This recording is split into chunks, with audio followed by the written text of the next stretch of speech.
The Sutra of the One Who Came Before. When the monk of many faces neared the end of a long and austere life, she called a novice, noted for her kindness and attentiveness, to her side and spoke thus: "Amita, I have something I should like to share regarding the One Who Came Before. Through all kingdoms, the passage of time leaves traces. The animals bark and whinny at the echoes of its footfalls. Opportunists gather at the prints pressed deep in the soft earth, hoping to discover a dislodged worm or grub. The grasses whisper secrets to the evening breeze, and the trees sough in contentment.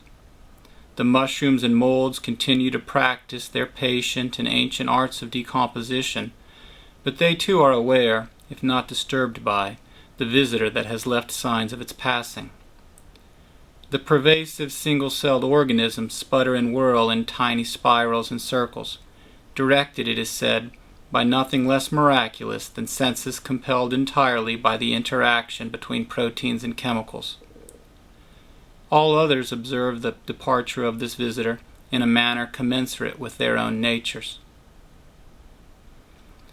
Unto all these creatures I ask the following: let me not follow the path of the One who came before, though it may be symmetric in stride and perfect in pace.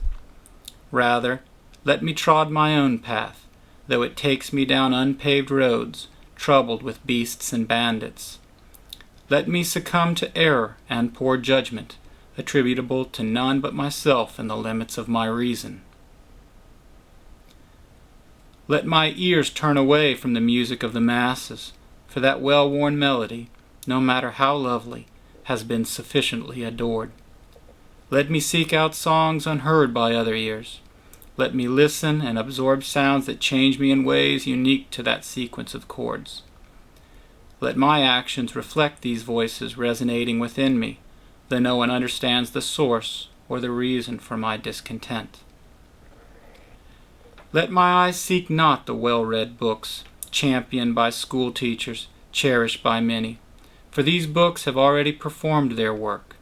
Let these books rest. Rather, let my eyes discover the unopened tome, forgotten or rejected, deemed unsuitable for any market. Let me internalize this voice, though it possesses no greater insight into the universal mysteries than does my own. Let not my nose be pleased by the aroma of roses or the comforting smell of freshly baked bread. Rather, let me find repose in the odor of wet earth that circles the base of trees after an autumn rain.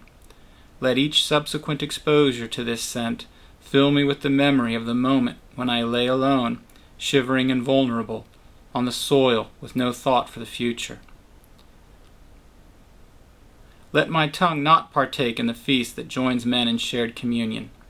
Let me not even grovel among dogs for scraps from that table. Rather, let me starve. Let my tongue taste only the iron in my blood as I stumble and bite my lip. Let me wander directionless, guided by the taste of the salt of the tears that obscure my vision. Let my fingers touch nothing. Let no one touch my flesh. No handshake, no embrace, no arm draped across the shoulder in solace. Rather, let me stroke the hair only of those children whom no one else will soothe.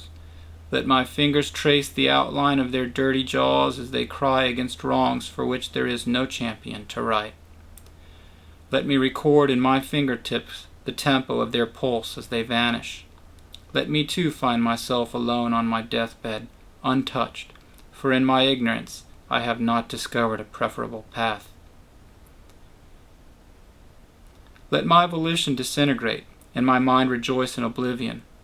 For I have lived on this earth, and traveled all the other earths around it, and have found them each to be parceled into a smaller part joy and a greater part misery, with the misery arising from cruel intent, and with the joy, precious though it is, arising only from chance. Let the One who came before come again, for in my stubbornness I have learned nothing all the days of my life. Let another observe its lesson. Perhaps they will better make sense of the message that eluded me.